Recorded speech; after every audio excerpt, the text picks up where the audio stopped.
अल्हम्दुलिल्लाह नहमदुहु व नस्तईनुहु व नस्तगफिरुहु व नु'मिनु बिही व नतवक्कलु अलैहि व नऊज़ु बिल्लाहि मिन शुरूरि अनफुसिना व मिन सय्यिआति अअमालिना मन यहदिहिल्लाहु फला मुदिल्ल लहु व मन युद्लिलहु फला हादिय लहु व नशहदु अल्ला इलाहा इल्लल्लाहु वहदहु ला शरीक लहु व नशहदु अन्न सय्यदना व हबीबना व रहमतना व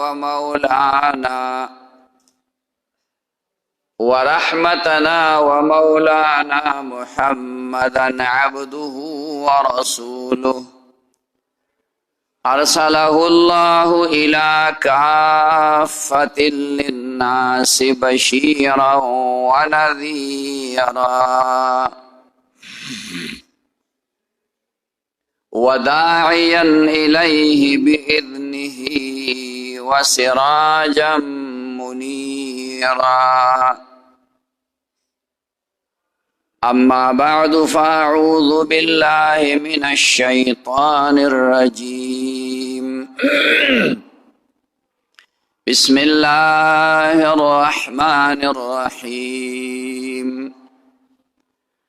वमा अर्सलनाका इल्ला रहमतल लिल आलमीन इन्नल्लाह व मलाइकतहु युसल्लूना अलन नबी या अय्युहल्लज़ीना आमनू सल्लु अलैहि व सल्लिमू तस्लीमा अल्लाहुम्मा सल्लि अला सय्यिदिना मुहम्मदिन व आलिहि व इत्रतिहि बिअददि कुल्लि मालूमिन लका अल्लाहुम्मा सल्लि अला सय्यिदिना मुहम्मदिन व आलिहि व इत्रतिहि बिअददि कुल्लि मालूमिन लका। मुहतरम व मुसलमानान उरूणो द नबी अलैहिस्सलातु वस्सलाम द सीरत पर सिलसिला के बयान शुरू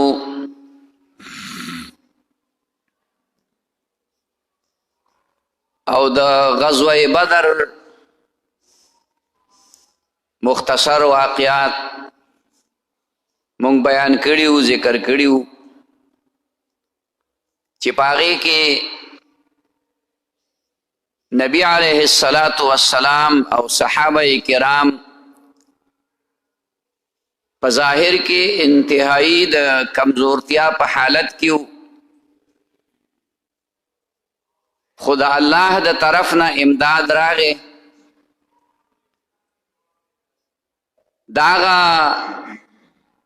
प बरकत बांदे अल्लाह पाक अगा कमजोरो मुसलमानानो ता जबरदस्त गलबा वर्कड़ा।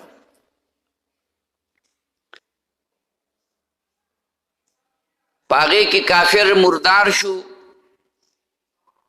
बेइज्जती ओशवा माल दौलत तिलार सहाबा को शहीदान शु स्वारलस कसान और सहाबा मकाम असिम लोई मकाम और मर्तबा और ब्याद शहादत मकाम मिलाओ शो नाई खुक अल्लाह कामयाब करो काफिर मुर्दार शु द जहन्नम खशाक शु जलील और रसवा शु पकम रुअब और दबदबा और पकम तकब्बुर बान चिरागली नु जलील शु। तकब्बुर इंसान जलील कई चाचिम तकब्बुर करे दे अल्लाह का जलील करी तकब्बुर आजाजी लरा ख्वार कर بزندان لعنت گرفتار کرد. ابلیس تکبر کو وی آدم علیہ السلام ته سجده نه کومه، زه ته د نه بهتر یمه. نو خدای دومره ذلیله که چې د قیامته پورې خلک نوم اخلي. نو ابلیس لعین ورته وایي، لعنت دی په ابلیس باندې. بهر حال دغې کفارو هغې چې کومه دی الله مغلوب کړه، مسلمانان الله غالب کړه. او د هغوی دا تاوتریخوالی خو د زړه نه وطنه. مونږ وی چې مسلمانان ختمو میټاوو د ځمکې د مخ نه، چاړو څه پاتې نه شي. دا کړکۍ مه کولاوئ، دا شور هغه طرف نه راځي، نو بیا نه ته دې دی شي نه راځي.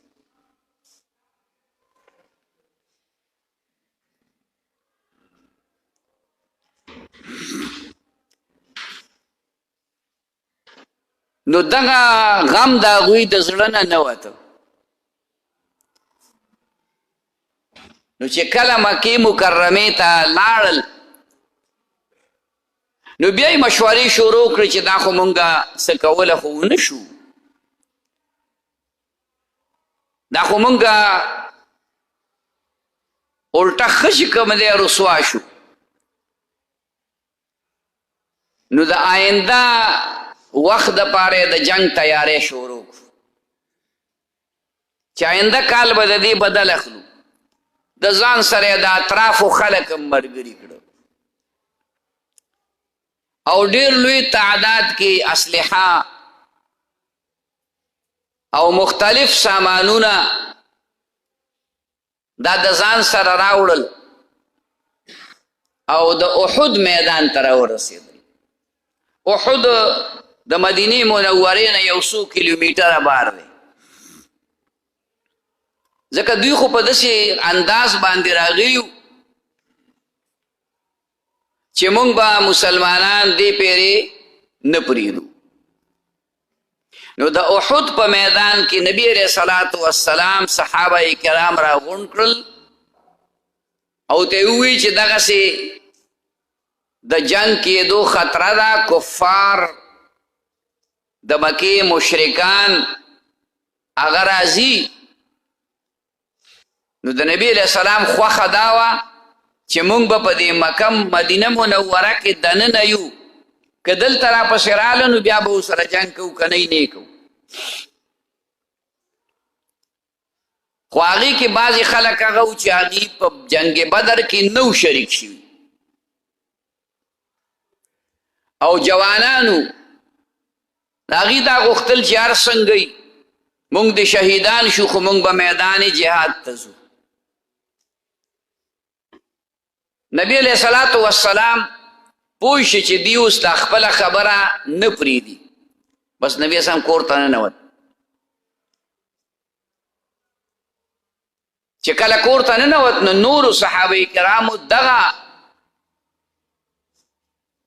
نوجوانانو ته ووایي چې د خدای بندګانو دا الله پیغمبر دی، رسول دی، هغه چې کومه خبره کوي خو د خپل فکر نه کوي، د الله د طرف نه کوي. وما ينطق عن الهوى ان هو الا وحی یوحى. پیغمبر خبره کوي په خپل فکر او خیال نه کوي، ابا د الله نه تپوس کوي. نو دا هغه چې دا خبره کوله چې مونږ د میدان جهاد ته نه ځو، نو دا یې په دې بنیاد کوله چې د الله د طرف نه اجازت نه و. تاسو نبی علیه السلام مجبور کو، په دې کې نبی علیه السلام راووت، زغرې اچولې، تورې غاړې ته اچولې، د جنگ اسلحه چې په هغه زمانه کې سوه هغې ځان له سره تیاره کړې ده. نو هغه کسان ووي چې یاره جي مونږ نه غلطي وشوه، اوس مونږه تاسو چې څنګه وایې هغسې به کوو. نبي علیه السلام یې اوس نه کېږي، د پیغمبر د شان مناسب نه دي چې هغه د جنگ اسلحه واچوي زغره واغوندي او بیا به کور کینی بس هغه وخت اوس تیر دی اوس چې څه وي هغه به کیږي نو میدان احد ته روان شو او لاړل یو طرف ته نبی علیہ السلام صفونه برابر کړل بل طرف ته یو ډیری د اوس هم شته او د احد ډیر لوی میدان دی هغه کوم ځای کې چې ډیری ده په دغه ډیری باندې نبی علیہ السلام 50 کسان مقرر کړل او عبدالله ابن جبیر رضی الله تعالی عنه صحابی دی هغه په دوی باندې امیر کړ او دوی ته دا هدایات وکړو که د جنگ حالت هر څنګه مو مونږ جنگ ګټو او کبیلو خو تاسو به د دې ځای نه هغې پورې نه راکوزېږئ څو پورې چې درته مونږ اطلاع نه ده کړې مسلمانانو خو چې اوله حمله وکړه نو کافرانې بد راواغسته او څه پکې مردار شو او چې کم پاتې وو نو هغې په تیښته شو د میدان نه وتښتېدل او دا کم صحابه کرام چې دي نو هغوی هغه مالی غنیمت راغونډو چانه توره پرېوتې و چانه نیزه پرېوتې و چانه د غشو کڅوړۍ پرېوتې چانه د خوراک کڅوړۍ پرېوتې چانه یو شی چانه بل شی دی ته مالی غنیمت وایي میدان جهاد کې د کافرو د لاس نه چې تا ته څه څیز میلاو شي دغې ته مالی غنیمت وایي نو مسلمانان چې کله د دې په راغونډولو شو نو په دغه ډیرۍ باندې بره چې کوم مسلمانان صحابه کرام 50 کسان ناستو نو هغوی ووی چې بس مسلمانانو خو جنګ وګټه زه چې کوزیږو عبدالله ابن جبیر ورته وی نه نبی علیہ السلام منع کړی نه به کوزیږو هغوی صرف 12 کسان بره پاتې شو نور راکوز شو دې ته اجتهادي غلطي ویلی کېږي خیال کوئ دا د پیغمبر د خبرې نافرمانی نه وه ګناه نه وه هغوی یو خپل خیال دغه وخت یې ولټو او زما او ستا غوندې خلک نو صحابه دي صحابه د پیغمبر صحبت ورته حاصل دی د لوی مقام او لوی مرتبه خلق دی چې د کلی دنیا اولیاء را جمع کی نو د یو صحابي د اس د خپې دوړې ته نشي رسېدی چې د میدان جهاد کې منډه والي د کلی دنیا اولیاء دې ته وایي اجتهادي غلطي او زمونږ د عالمانو دا خبره ده چې د یو مجتهد نه په یو مسله کې غلطي وشي هم الله یو ثواب ورکوي او چې مسلې صحیح وکړه نو الله 2 ثواب ورکوي اوس په دې کې زما استاد څه کار دی دا خو د خدای کار دی هغې ته الله پاک رضی الله عنه ورضوا عنه الله ته راضي دی دوی د الله نه راضي دي اولئک هم الفائزون اولئک هم المهتدون اولئک هم المفلحون دا ډیګریانې دي دا سندونه دي الله صحابه کرامو ته ورکړي نو دوی په خپل خیال دا وکړه چې یاره بس ضرورت پاتې نه شي زه چې کوز شو نو 12 کسان پاتې نور راکوز شو مال غنیمت یې راوغونډو الله ورته قهر وکړو وروستو آیاتونه نازل شو دې د دې مال دپاره نه شوي ځکه که دوی دالته ناست وی هم به دوی ته په مالی غنیمت کې حصه ملاوي دی چې چا په جنگ کې څوکیداري قدرم کړې هغه لارې ساتلې ده هغه ته مال غنیمت کې به حصه ملاوي چا مرهم پټي کړي هغه کې مالی غنیمت کې دا نه مال دپاره نه خو ظاهري صورت داسې جوړ شي چې دوی د مال د راغونډولو دپاره راجمع شو راکوز شو. اوس هلته مسلمانان هغې خو غلبه کړې ده او ښه په بې فکرۍ کې لګیا دي، بېغمه دي. کافران چې کوم دی نو هغه په تیښته دي. د شا نه پې خالد ابن ولید رضی الله تعالی عنه راغی. دغه وخت کې هغه لا ایمان نه و راوړی. هغه سره یو دسته وه، مضبوط کسان و سره، په دې ډیرې راوختو. نو 1200 کسانو بیا د هغوی مقابله نه شوه کولی. نو دا 12 واړه شهیدان شو.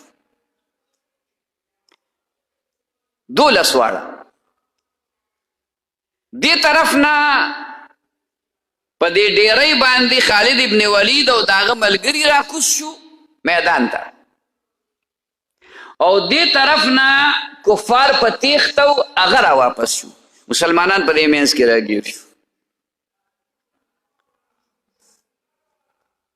چې مسلمانان په منځ کې راګیر شو، دې خوا هغوی مال غنیمت راغونډو او د دواړو طرف نه پې حملې شروع شوې، د شا د مخې د دواړو نه. نو زبردست افراتفری په میدان کارزار کې جوړه شوه، میدان احد کې جوړه شوه. تر دې پورې چې چا دا خبره مشهوره کړه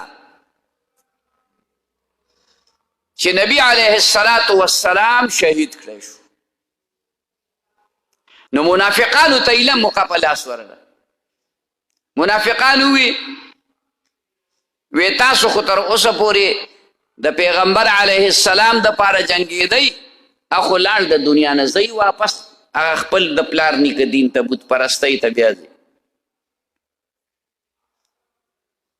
نو ډېر صحابه کرام هغوی د میدان جهاد نه واپسي شروع کړه، او ډېر صحابه کرام داسې وو چې هغوی خو موږ خو جنګېدو د دغې شمې نه ګیر چاپېره د رسول الله صلی الله علیه وسلم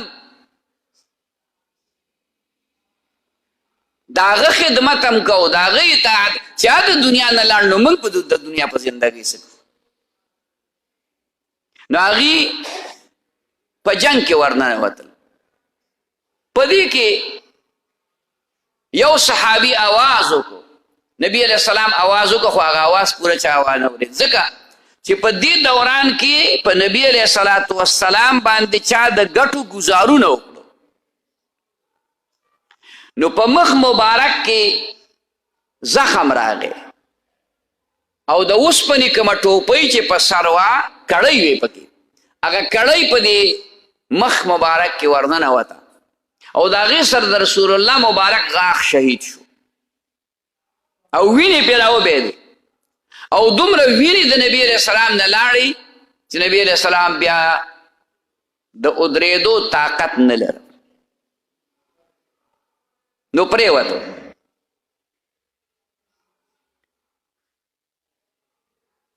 نږدې چې کوم 2-3 صحابه، طلحه، ابو دجانه، دا بعضې صحابه کرام د نبی علیه السلام سره نږدې وو، یو څو کسان. نبی علیه السلام اعلان وکړو، وی زه دا یمه، ژوندی یم، دلته یمه. خو د نبی علیه السلام اواز هغه لرو کسانو وانه اورېد او هغه نږدو واورېد. نو هغه نږدو کسانو په چغه باندې ووې چې رسول الله مبارک دا دی. نو صحابه راجمع شو، چې کله دا اعلان یې واورېد، دا آواز یې واورېد، نو راجمع شو. نو په دغه ټایم کې ګورې 30 کسان راجمع شو. په 200 صحابه کرامو کې د رسول الله مبارک خواته د آواز په وجه 30، بیا خو نور راجمع شو وروستو په قلار قلار، خو اول 30 صحابه کرام راجمع شو. نبی علیہ السلام وی حمله وکړي، او دغه وخت کې د الله امداد راغی، د رسول الله مبارک د حکم اتباع وشوه. هغوی حمله وکړه. ابو دجانه یو صحابي دی، هغه سور رنګ پټکې وغیره اوښکه هغې د سر نه تاو او دا تور یې واغېستله او د میدان جهاد کې هغه دا موږ به ورته په کوم انداز ووایو، دا تکبرانه انداز باندې چې خلک میدان ته وځي.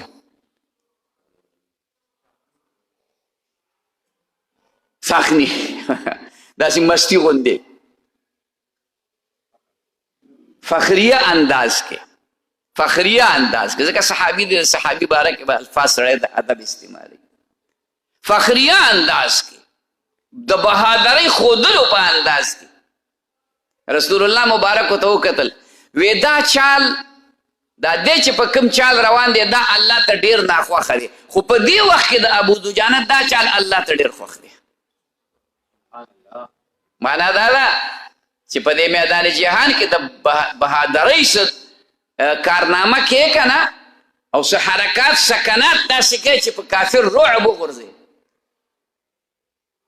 نو کجورې غواړي، کجورې وغورځولې او تور یې واغسته او ورغې، نو په لږ ساعت کې چې کوم دی نو بلا مردار کړه او صحابه کرامو د جنگ هغه نقشه بالکل دوباره پلټاو شوه. کافران خو لاړه وتښتېدل، چې اوسغي وتښتېدل، چې یو ځای ته لاړل، وی چې دا خو موږ ښه ونه کړه، سړي خو رانه بیا بچ پاتې شو، مسلمانان یې یادول، دا خو بیا بچ پاتې شو، ور واپس کېږو، اوس هلته یې زړه نه شو کولی، خو را تښتېدلي وو، زړه به چېرته و. نو یو سړی په لار روان و، هغه ته یې ویې ته خو مدینې منورې ته ځې؟ وی ورته ووایه چې مشرکان له ډېر غټ امداد راغی نور، او اوس په تاسو باندې دوباره حمله کوي او نیست و نابود کوي، پرېږدي نه. جبریل السلام راغی، نبی علیه السلام ته هغه ارامیان خو داسې وایي خو څه شته نه یارېږئ مه. نبی علیه السلام اعلان وکړه لزئ ورپسې. حمراء الاسد ورته وایي تقریبا د میدان جهاد نه 4-5 کیلومیټره فاصله باندې 3 میله راځي، نو د هغې نه 4-5 کیلومیټره جوړي.